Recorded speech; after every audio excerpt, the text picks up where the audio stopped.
Ahoy! Welcome. My name is David Eugene Perry, and I am thrilled to welcome you to the One Ocean, One Future 2021 virtual fall benefit for the International Ocean Film Festival. I will be your master of ceremonies this evening as we embark on a very special occasion. Tonight, we'll tell you all about the International Ocean Film Festival as we highlight the upcoming events for the 19th annual event, set to take place live in person this coming April 2022.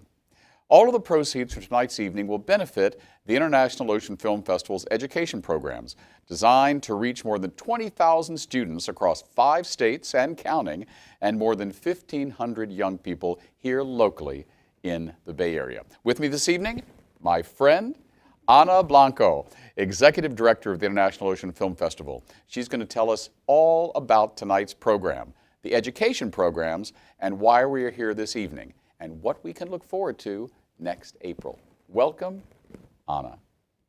Thank you, David. And thank you for being our Master of Ceremonies this evening. You were our MC last year, and it was such a successful event that we're so excited to have you back again this year, so thank you. You know, to tell us more about the themes of this evening, One Ocean, One Future, Ana, give us some more detail. So tonight's event is titled One Ocean, One Future, and our goal is all about reaching the next generation of ocean leaders. Since the festival had to shut down due to the global pandemic back in March of 2020, a mere week before opening night, the festival did what so many people did at that time, and that was to pivot and offer our programs online. Since then, we've offered 11 separate programs online for audiences of all ages, including our entire film festivals for 2019 and 2020, reaching more than 52,000 people around the world and increasing our global reach by 30%. Since education and ocean literacy are the main pillars of the film festival, we also offered the films to teachers across the country. At the time, they were looking for online programming while they were adapting to teaching remotely. We offered our online education program 4 times in the last 2 years, reaching teachers in 5 states and registering more than 17,000 students. Wow. We have one big ocean and we have one future, and the next generation and the next generation after that will inherit what we leave them. So it's imperative that we start now to teach them about the importance of our ocean and the means to protect it. And at the International Ocean Film Festival, we do it through the power of independent film. So therefore, One Ocean, One Future is our theme, and we invite everyone to participate. You know, to get an idea of the types of films that the International Ocean Film Festival screens, let's watch the brand new, fresh out of the can, Ocean Film Festival 2022 trailer. So you, our audience this evening, are the very first to see it. It's a scoop. Take a look.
Wow, I will drink to that. Here's cheers to that. Cheers. You know, I just can't get enough of whale or dolphin pictures ever since I was a kid. That was really, really inspiring. Truly, the Ocean Film Festival is saving the world's oceans one film at a time. And the way we do that is to raise money for what we're doing. So let's talk about our fundraising goals for this evening, Anna? Yes, so tonight we have a goal of raising $25,000. And of course, every donation matters. The funds for this evening will help support our education programs in 4 ways. First, it'll ensure that we bring more than 1,500 young students back in person to the film festival in April 2022. It'll enable us to increase our online outreach of official films from our curated programs to 4 additional states, 2 coastal and 2 non-coastal, adding to an already list of states such as California, South Carolina, Florida, Kansas, and Minnesota. Got to have one in the Midwest. Got to have one in landlocked. There you go. It'll also help us to have the resources to host 2 online ocean filmmaking workshops in 2022, one for Earth Day and one for World Oceans Day, reaching more than 2,000 young students. And of course, it'll help further support our International Student Film Competition, which we will hear about later on in the program. You know, it's really incredible the amount of content and the quality of content that the Ocean Film Festival has been doing for 19 years. I'm looking forward to that 20th anniversary. But let's take a look at our bidding slide and see where we are in our fundraising efforts so far. To those of you at home, please do give this evening and help us reach that goal. And now, to tell us more about the education program, let's hear from the new International Ocean Film Festival Education Chair and Board President, Rachel Van Scoick. Rachel? Good evening, and thank you from the International Ocean Film Festival and our 2021 Virtual Fall Benefit. My name is Rachel Van Scoick, and I am the Board President as well as the Education Chair. By day, I work at the San Francisco-based California Academy of Sciences, where I lead global efforts to scale STEM programming that inspires youth to explore nature, contribute to community science research, and design strategies to protect the planet. I still remember standing on a San Diego beach as a child with my father, a biologist, as he explained the impact that climate change would have on ocean's currents. That brief conversation kicked off a lifelong commitment to protect our natural world. As a volunteer with the festival since 2017, I'm thrilled to bring that passion to the International Ocean Film Festival. The festival has had a strong presence with teachers in the Bay Area for years, and we're excited to have been able to provide the films virtually this past year, bringing the inspiration my father instilled in me to students across the country. As the MC and chair for the education program, which every year hosts more than 1,500 Bay Area middle school and high school students to the festival, I've seen the impact that ocean conservation films can have on young students. As we embark on celebrating the 19th Annual Film Festival next April 2022, tonight's program is aptly titled One Ocean, One Future. As our next generation, and the next will be tasked with the responsibility of protecting our oceans, and they will also inherit what we leave them with. We only have one future to focus on, and it's on us to help guide the next generation by giving them knowledge they need today to have lasting impacts in the future.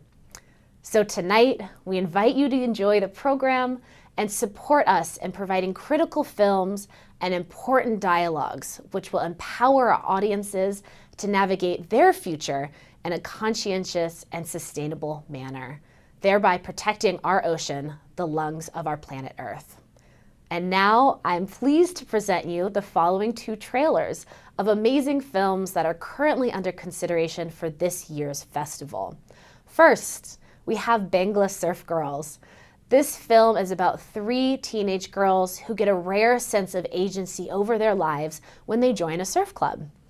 I chose it because it highlights 2 things all youth need: a strong connection to the natural world and a deep desire to design their own lives. The second trailer I chose was Celestial. It's about a group of students using celestial navigation in a sailing race. I learned celestial navigation during a sailing and oceanography course during college, and am still in awe of that skill today.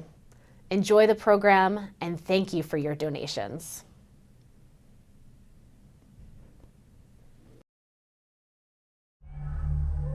যেগুলো আগে হয়েছিল সেগুলো ফেলে দিও, সামনের গুলা বাকি। আমার রাস্তা আমি বেছে নিছি এখন হলো নিজের স্বাধীন।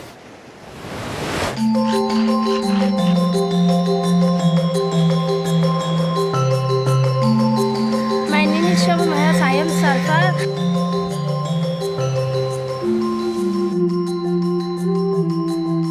এক দেশে যাব, সার্ফিং কম্পিটিশন করব, তারপরে ফেমাস হয়ে যাব, সেটা আমার স্বপ্ন। টিভিতে যদি দেখে ফেমাস হয়ে যায় তাহলে আব্বু তো এমনি চলে আসবে। আগে কোথায় আসছিলাম বা আগে তারপর আমি বিচে যেয়ে আন্ডা করতাম, তারপরে সবাইকে বিক্রি করে দিতাম।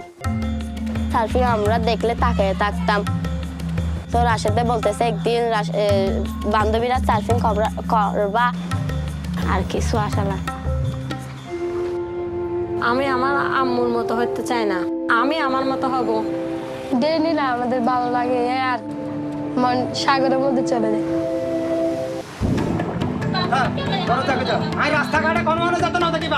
বলে লোকে বলে সার্ফিং এ যায় যে ওরা মাগে ইন্ডিকে করে যারা খেলাতে আন্দাজি বেশায় জনের করতে করতে হতো জনের করবা বাসায় চলে আসবো আর মনেও করবো না যে আমি সার্ফিং আসি। সেটা আমার ভবিষ্যৎ আমি ঠিকঠাক তো না পারলে আর কেউ ঠিক করতে পারবে। যতক্ষণ সার্ফিং করতে আমি ততক্ষণ ভালো লাগে, নাহলে এমনিতে ভালো লাগে না। তো কীভাবে চলবে কোনো প্ল্যানিং নেই, সবগুলো এখানে নেই সার্ফিং। মানে আমার রক্তের সাথে মিশে গেছে সার্ফিংটা, মানে এরকম একটা জিনিস।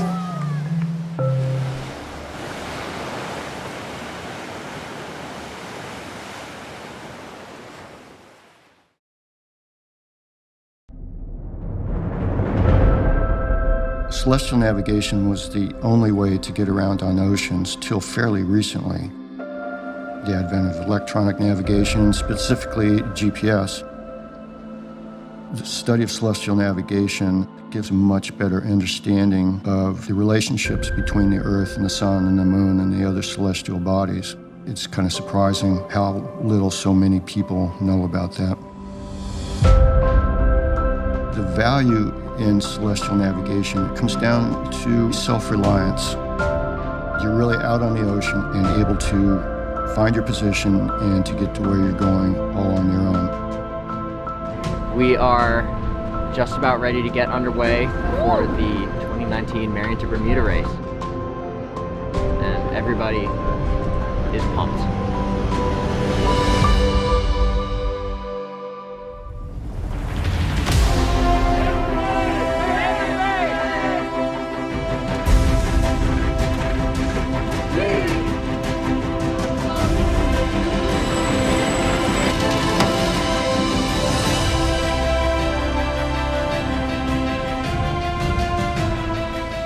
Beaten by a bunch of high school kids. What I learned is actually of use right now. This was, you are here. Lando! To see it work from Marion all the way to Bermuda was incredible, really exciting.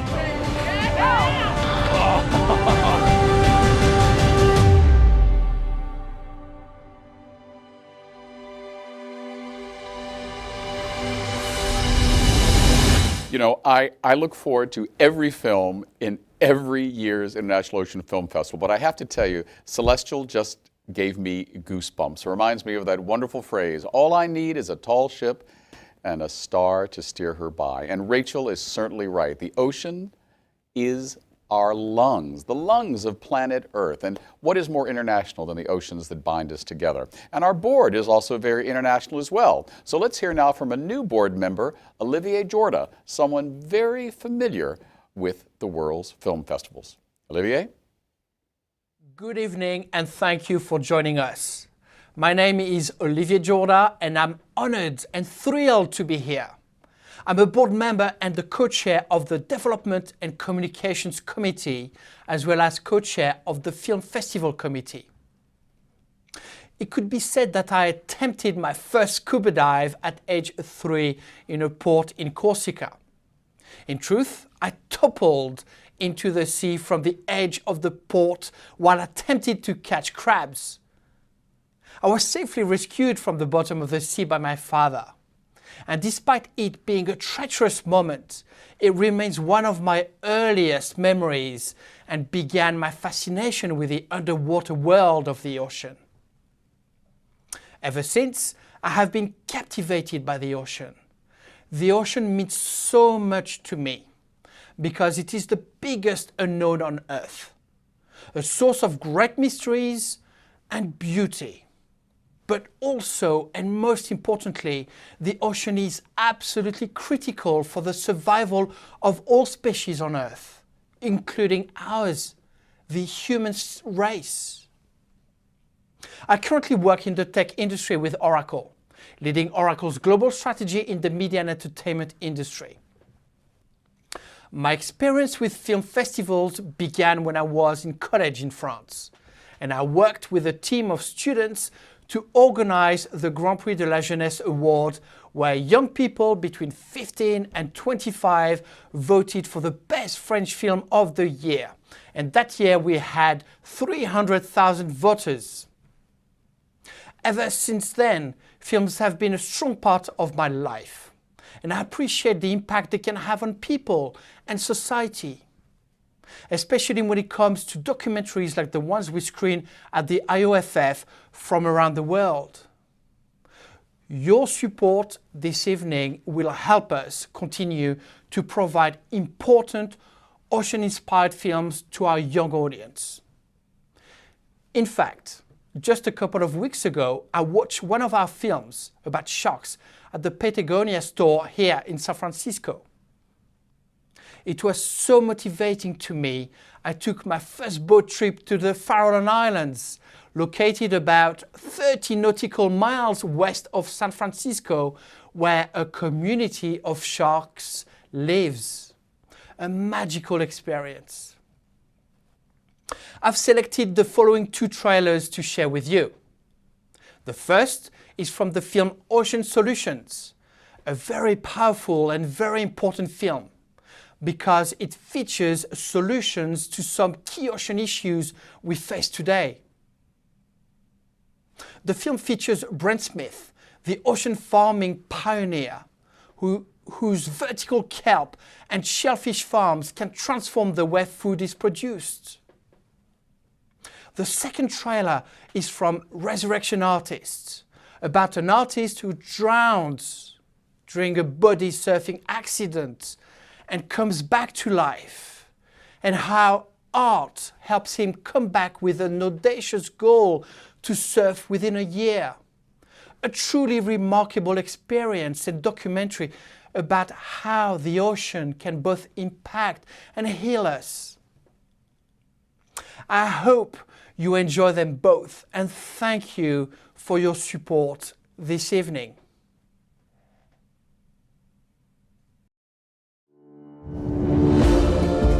We know the climate is changing and it will continue to change, but how much it changes very much depends on what we do, especially in the next decade.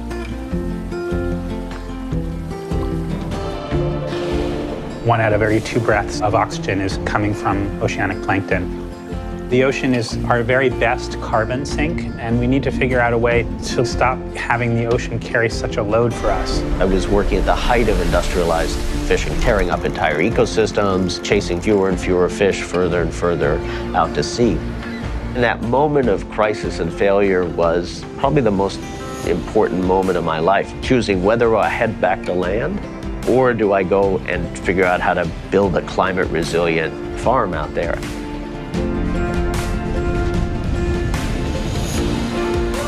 We have to think beyond trying to protect and save Mother Nature, but use us as farmers to breathe life back into the ecosystem. Making sure people understand there's a different way is critical.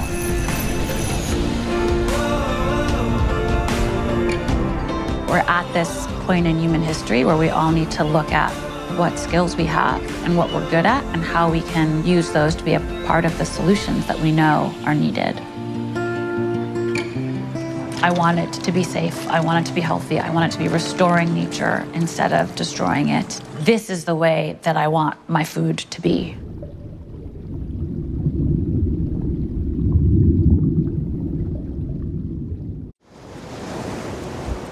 I woke up floating in the ocean. I couldn't move. With the last remaining air in my lungs, I screamed into the ocean.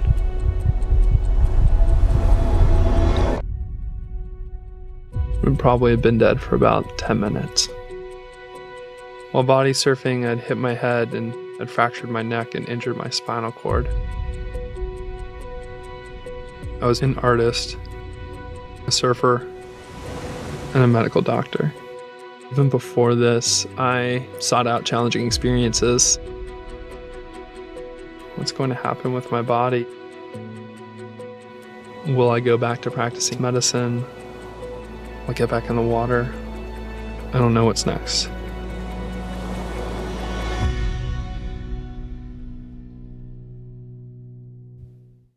You know, films like that prove that what is offered at the International Ocean Film Festival is not just about nature, but it's about how humanity connects with nature. All stories are personal.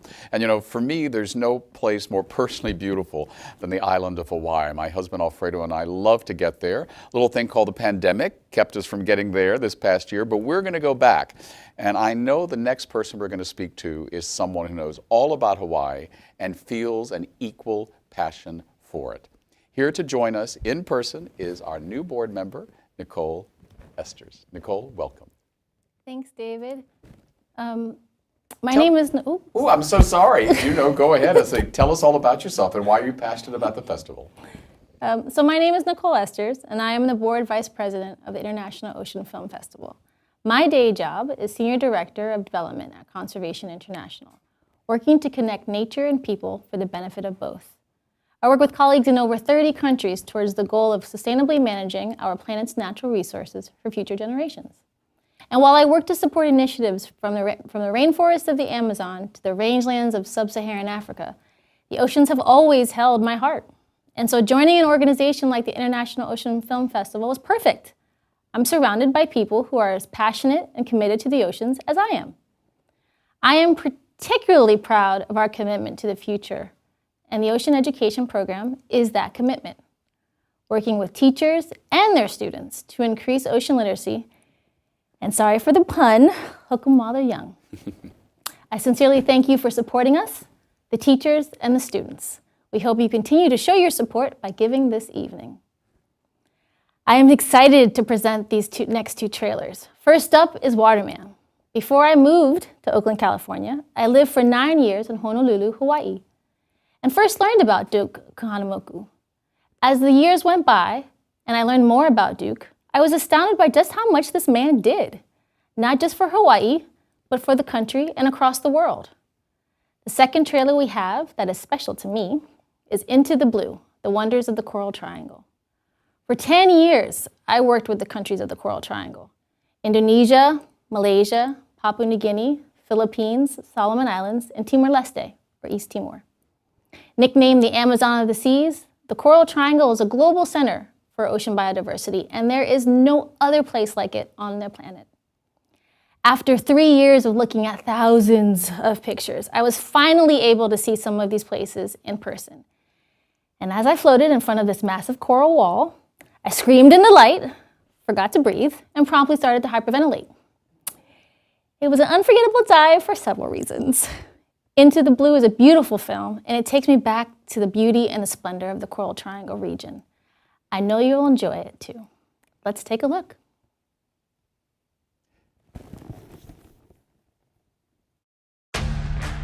At 14, Duke Kahanamoku embraced his responsibility to master the ultimate Hawaiian tradition, becoming a waterman. A waterman is someone who can do everything in the water. As a kid in Hawaii, you wanted to be a waterman, and the Duke was the big kahuna. To us, he's the king of surfing. No American athlete has influenced two sports as profoundly as Duke Kahanamoku. He was on the world stage, even though the world wasn't ready for it. All of a sudden, it's like he's a superstar. Jim Thorpe, Jesse Owens, Jack Johnson, and lost in that shuffle is Duke's role as a racial pioneer. He did encounter overt racism. He was able to break a lot of color lines. The amount of pride that he was able to give to his people, he was one of the biggest celebrities in the world. Aloha. He had come from nowhere to the Olympic team in 3 months, which is an unrivaled story in Olympic history. He changed the world with the Kahanamoku kick, the same kick that Michael Phelps learned. A superhuman feat. He's bringing a sport that nobody has seen before to their shores. I think the Duke shared surfing with the world because it was the greatest gift that he had received in his life, and he wanted other people to experience it. He rescued so many people. Life-saving wasn't a profession back then. There are true heroes in the world, and he was one of them. Duke accomplished the seemingly impossible. The story of one of America's greatest icons. When the world saw Duke, they saw Hawaii.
Wow, the diversity of the oceans is only matched by the diversity of the types of film shown at the International Ocean Film Festivals. Into the Blue by a Spanish filmmaker. My husband's Spanish family will be pleased about that. And personally, as someone who grew up with Aquaman, I can't imagine anyone better than Aquaman himself, Jason Momoa, than to narrate Waterman. So now, let's talk about money. The honor of reminding folks of our grand prize donation this evening, which came from one of our sponsors, Alaska Airlines. And they are donating 2 round-trip coach tickets to Hawaii and 10 VIP reserved seat tickets for Surf Night, always a popular one, and it's really going to be this year, on April 8th, 2022 at 7 p.m. It always sells out, so you don't want to miss it. You know, every year, the International Ocean Film Festival recognizes a particular person, quote unquote, who has done amazing work around the world to help raise awareness and preserve our oceans, one film at a time. And over the years, we've recognized some incredible ocean luminaries, people who've dedicated their lives to their passion for our oceans, our lifeblood. And of course, there are so many great people from which to choose. Let's see who our 2021 Ocean Champion is this year. Anna, please join us and let's share the good news and I think a surprise. Yes. So this is a surprise. Thank you, David. And yes, over the years, we have recognized some amazing people. Last year, we honored renowned photographer and filmmaker Christina Mittermeier of Sea Legacy and Ocean One. In 2019, we honored Her Deepness, Dr. Sylvia Earle. We've also honored director Luisa Hoyos of The Cove and many others. However, this year we decided to go in a different direction in light of the fact that it's been a challenging 2 years for us and everyone else. like so many other nonprofits, it's just hard to keep the doors open and the lights on, so to speak. And of course, we have had our wonderful sponsors, donors, and friends like you to thank for that. But there's also another group of people and group of individuals who deserve to be recognized for their talent and their passion in helping to protect our oceans and for helping to keep the film festival afloat, pun intended. So this year, our 2021 Ocean Champion Award goes to all of the IOFF volunteers. Let's give them a round of applause. Without them, the festival simply would not happen. So now it's my honor to share with you a photo gallery of our Ocean Champions for 2021, the IOFF volunteers. Nice.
You know, it really does take an ocean of volunteers. Well done, Anna, for your leadership, and congratulations to all of our winners. All you volunteers out there, and a little ocean bird tells me that there's going to be a big party for you in April to salute your dedication. And you're winning the Global Ocean-Wide Ocean Championship Award.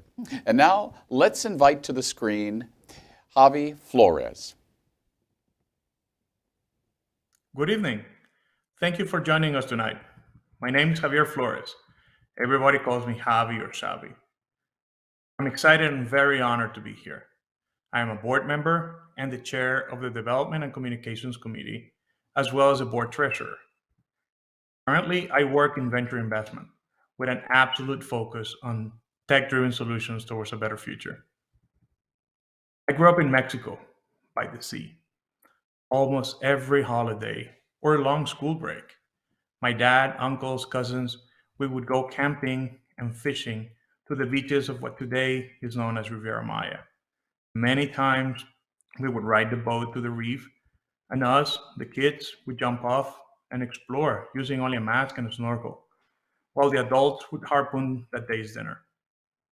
I still recall how the adults would discuss what season it was, what could be fished and what could not be fished based on the time of the year, and we would only take enough for ourselves that day. Maybe, thanks to those childhood experiences, I developed an admiration, respect, and fondness towards oceans and sharks. As I grew older, I would read about them and the incredibly important role that they play, and have always been attracted to both sharks and oceans. Oceans are a source of balance to our planet and the key to life. Despite how much we've learned about oceans, we still know so little. One thing is nonetheless evident. Oceans are critical to the survival of Earth. Overfishing, pollution, rising temperatures all pose immediate dangers to the health of the planet. I support the film festival because it is a wonderful way to raise awareness towards the importance of the ocean and its preservation. One ocean, one future. Tonight, I would like to present to you the following two trailers. First is from the film Coding for Crayfish. This long film explores the notion of rethinking sustainability through technology, through the point of view of traditional fisher David Shoshola. In Coding for Fish, I see an example of cutting-edge tech through a sustainable use of our oceanic resources. The film is by Abalobi, a South African-based global social enterprise seeking to elevate small-scale fishing communities through fisher-owned data and joint development of technology for good. The second trailer is from Envoy Shark Cull, a documentary about a government shark control program of the Australian coral reef. This documentary follows some of the biggest names in ocean conservation, such as Sea Shepherd, Ocean Ramsey, Madison Stewart, as they explore and expose this little understood topic and explain why we need sharks in our oceans. This film examines the failings of shark control program, the government's desperate attempt to keep this from the public eye, and also the political pressure that slows down positive change. A very powerful film. Thank you for your support this evening. I hope you enjoyed the trailers.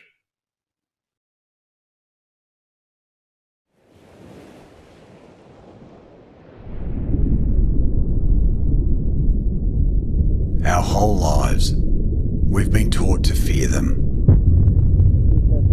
The shark attack. Multiple attacks. Bitten by a shark. There's a rogue shark out there, the Jaws mentality, right? Shark attack. Bitten by, attacked by a shark. But what if we've been taught wrong?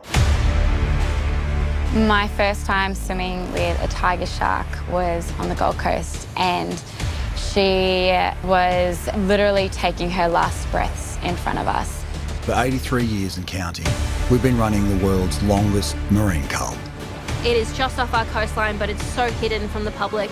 You're afraid naturally of something that you don't know. They're actually the real victims and the ones that have something to fear. Its intention is to kill sharks, to cull them. It is absolutely archaic that we're relying on a program that was devised in 1930. I hope to think every Australian can think like this. It's not a solution by any means. They're just killing sharks. People are unaware that this device is a fishing device.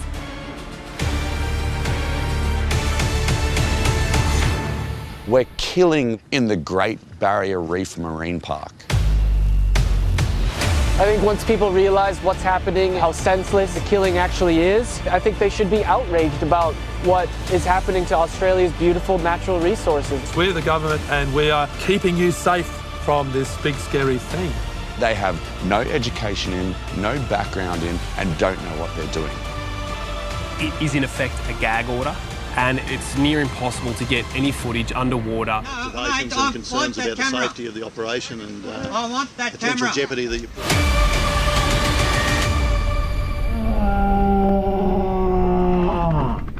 What if our ignorance is about to wipe them out?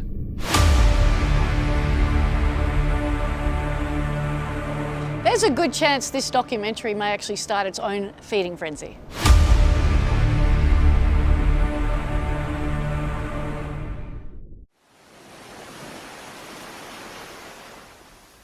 Het lijkt me wel als lijkt nou Hollywood of dan, als je Hollywood te verstaan. Dat is ons leven, dat is ons brood. When news broke that crayfish stock's in trouble, it definitely put a dark cloud over the community.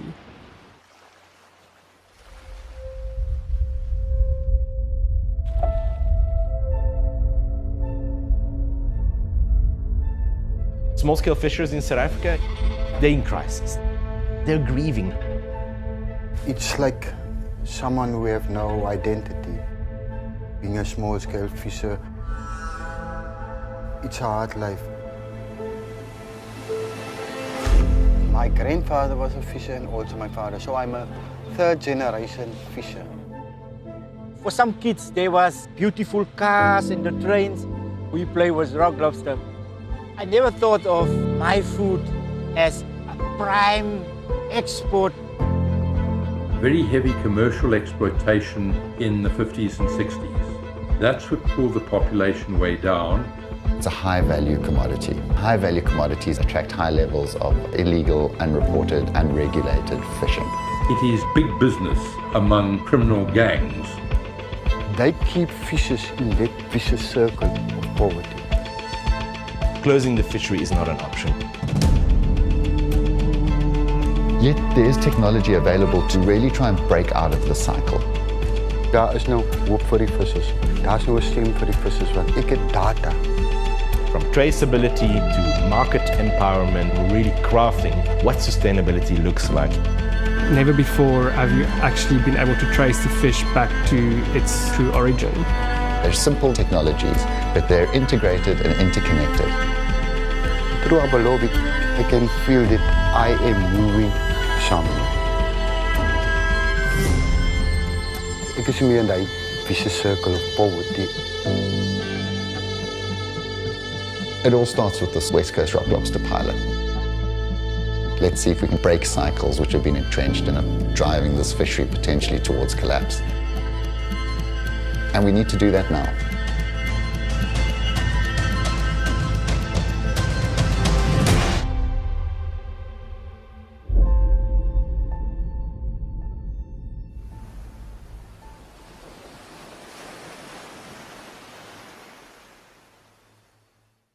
Wow, Javi, thank you for your leadership and passion, and what a great choice of films. And everything we see this year, next year I should say, in the Ocean Film Festival is going to prove how important the ocean is to our life on Earth. You know, now I'd like to introduce you not to something virtual, but to someone very real. A young man who reminds me a little bit of another 13-year-old back in Richmond, Virginia, who spent his summers on the Chesapeake Bay and studied the books of the undersea world of Jacques Cousteau. I would like you now to meet, from the online education program, Mr. Luke Levensaler, to tell us all about his passion for the Ocean Film Festival. Luke, welcome. Hi, my name is Luke. I'm a youth climate activist from Danville, California, just over in the East Bay. And you're a member of the climate change group, correct? Yeah, I'm part of an organization called San Ramon Valley Climate Action. Now, how did you get involved in the climate action group? And what are some of your favorite films that you've seen from the International Ocean Film Festival? Well, my favorite film from the International Ocean Film Festival was by far Blue Carbon, because it provided a reasonable sequestration solution that didn't involve high-powered CO2 fans that have all kinds of like repercussions. I got involved with San Ramon Valley Climate Action through Fridays for Future. We used to be a Fridays for Future group, but we kind of changed because we wanted to do more on-the-ground work. And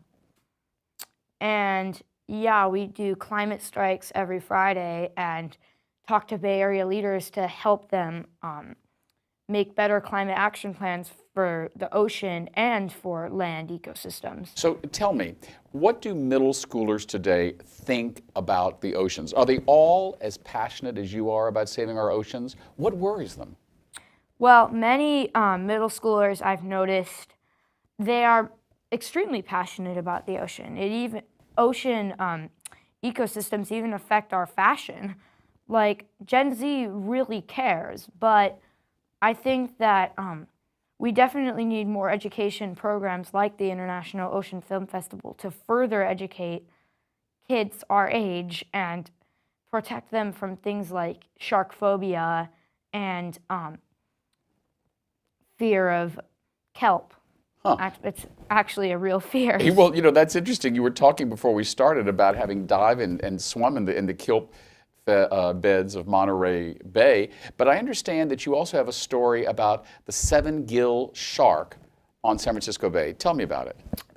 Yes, I was in the San Francisco Bay with the National Marine Institute, and I was on their boat, and it was like a field trip for my school, and they found this giant, like 7-gill shark in the bay, and it really made me think about the biodiversity of the SF Bay. Like, that experience and films like Warty Sea Cucumbers and Discover Wonder, The Octopus's Garden, really made me think about how our Bay Area is the pinnacle of ocean biodiversity. Even though there's traffic jams and all kinds of stuff, we still, if you just go under the bay, just even 35 feet down, you'll see a beautiful landscape of ocean creatures. Wow. You know, it's clear to me that you have, pardon the pun, dived into the work and the mission of the Ocean Film Festival. And I know there are a lot of solutions, actually, to problems we're currently dealing with are revealed in some of our films. And one of them is something that I don't think a lot of people know much about or even can pronounce: carbon sequestration and mangroves. Talk to me about that. Well, yeah, mangroves are one of my favorite trees. They're one of the only, kelp is a protist, so they're one of the only ocean trees. And I've noticed that people are beginning to be more aware about mangroves and how they can protect our oceans. Heck, they're even being added to Minecraft in the next update. Well, if a member of Gen Z can somehow meld the world of a video game and the Ocean Film Festival, I say we've got a future there for young people to get involved with preserving our oceans. And of course, one of the ways that we support the Ocean Film Festival is our student film competition. So let's take a look at some of those student films. And another key pillar of the International Ocean Film Festival, which supports our One Ocean, One Future theme, is indeed that student film competition. It was started back by Ana Blanco back in 2011 and has since grown to an international competition inviting students from all over the world to take part. It's an opportunity to show young students that they too, like Luke, can have a voice and tell their story about the ocean. To learn more about it, let's hear from Maggie Seidel and even see a winning submission. What do you say, Luke? Sounds amazing. My name is Maggie Seidel, and I am the board secretary and the co-chair of the Student Film Competition for the Film Festival. First and foremost, I want to thank you. Thank you for joining us tonight. The festival will celebrate its 19th anniversary in April, an accomplishment made possible by your loyalty and generous support of our mission and programs. We are grateful for your financial contributions so we can continue to present you with the best independent ocean films from around the world. I live in San Francisco and work for Salesforce.com. I am so proud to be part of this global corporation because we support so many key initiatives designed to protect our planet, including the protection and revitalization of our ocean. I have been a film festival volunteer for the last 10 years, and I have attended every film festival, as well as many special screenings, fundraisers, and volunteer appreciation events. All I can say is, wow, the festival just keeps getting stronger and continues to build upon its impact year over year. Even these past 2 years during the pandemic, we continue to fulfill our mission, and we increased our global audience by 30% by hosting the festival virtually. With our focus on education, we will be celebrating our 11th annual student film competition. As students everywhere are participating in the growing conversation about climate change, our competition gives the students an opportunity to tell their story about the ocean. With a chance to win cash prizes, the competition is open to middle school and high school students around the world. To date, we've received more than 600 submissions from 20 countries, including Kenya, Turkey, Pakistan, and Vietnam. I've seen firsthand how this competition has an impact on our students, and I am always amazed by their unique perspectives and creative stories, and their impressive filmmaking skills. Furthermore, these amazing young storytellers also have a chance to see the fields of marine biology, science, or filmmaking as a career choice. I'd like to share with you one of last year's winning films, The Adventures of Super Loro. This film was submitted by a class of 11th graders from the Philippines. Super Loro received top scores in all categories, including creativity, storytelling, and artistic appeal. Let's watch. How amazing was that? With your support tonight, we can continue to provide this competition and continue to give young students a platform for sharing their stories about the ocean. The call for submissions for the student film competition is now open until February 22nd, so there's still plenty of time to submit a film. The top finalists of the competition will be presented live on Sunday, April 10th, and the program is free to attend. If you are local, I hope you can join me, and let's see what our students, our future, envision for our oceans. And if you're interested in volunteering and meeting some really cool, fun ocean people and being a part of the largest ocean film festival in the world, please visit our website for more details. Thank you so much. Somewhere in the world, in the outskirts of the Philippine Sea, in Oceania Metropolis, there we see an odd-looking fish. At first glance, he may seem like an ordinary fish, but there is more to Loro than what meets the eye. Loro is different from other fish. People say it's because of his colors. Others say it's because of his face. But actually, it's because Loro is a superhero. Loro is from a superhero race called parrotfish, with a sworn duty to protect his fellow fish friends from the dangerous, evil predators of the ocean. Loro would spend his normal days disguised as a janitor, eating algae off coral reefs from the ocean. But these foods are actually his super snacks. One day, as he was doing his normal janitor duties, his arch-enemy appeared. Senor Shark was up to no good. He wanted all the citizens of Oceania Metropolis for himself. Learning this, Loro immediately transformed into a superhero suit, changing his colors. He then alarmed all the citizens through his telepathic powers that danger was on its way.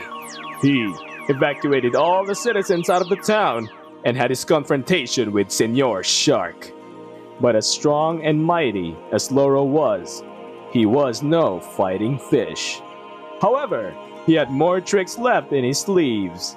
Senor Shark chased down Loro, but he was no match for Loro's speed as he kept on boosting himself with his sand-proofing booster powers. Senor Shark was left in the dust, or in this case, the sand. Even though Loro was miles faster than Senor Shark, he got cornered. With no place left to go, he saw a coral reef where he could hide. When the times were looking grim and the sunlight was no longer reaching the seabed, Loro was losing hope. But that was also when he discovered his last superpower.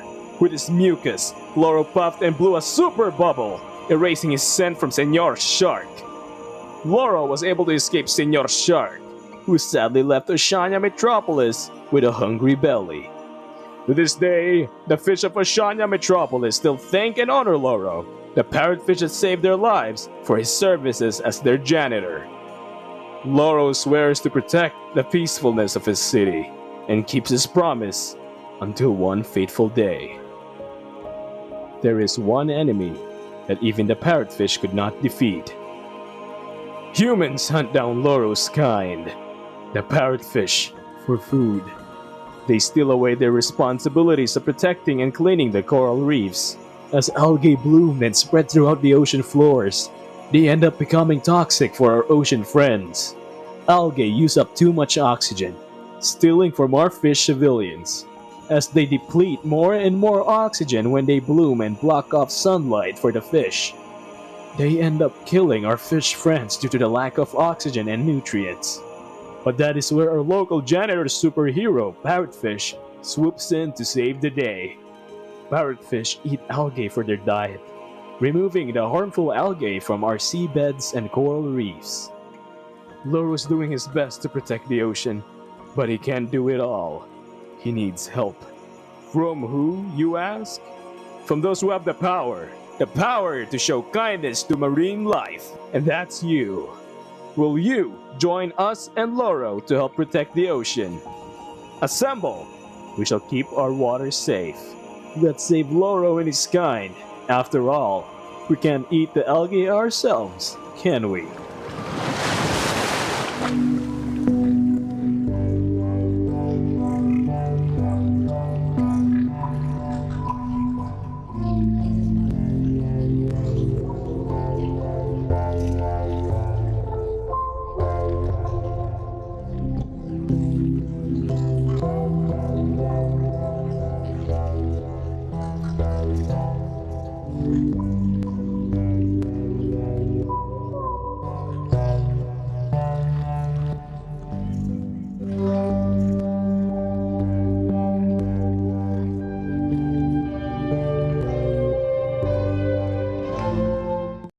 Well, and here's to Super Loro. I never knew a parrotfish could be a superhero. And what a delightful but important film from a group of high schoolers in the Philippines. And thank you, Maggie, for bringing it to our attention. And while we're doing that, let's thank all the board members we've met this evening. Anna, please tell us about the very important final part of our show. Thank you, David. It's been an amazing evening. I just want to say thank you to everyone who's joined us. And I also want to thank all of our board members and our volunteers who made tonight happen. Let's see what we've done for reaching our goal tonight. And remember, there's still time to make a donation all the way through this Sunday evening until 8 p.m. And also, it will enter you into the Alaska Airlines ticket drawing. So if we could have the screen one more time, we are now at almost $24,200. We're almost there. $800. Come on, do it for Loro. $800 to get us to our goal. And remember, do it before Sunday and you get a chance to win these incredible Alaska Airlines tickets, maybe going to Hawaii. There you go. Thanks to everyone who participated this evening. And thank you, David. Thank you for joining us again. And we look forward to seeing everyone at the Film Festival in April 2022. You know, working with International Ocean Film Festival is a great honor and a pleasure. As I always tell people, it is my job and my pleasure.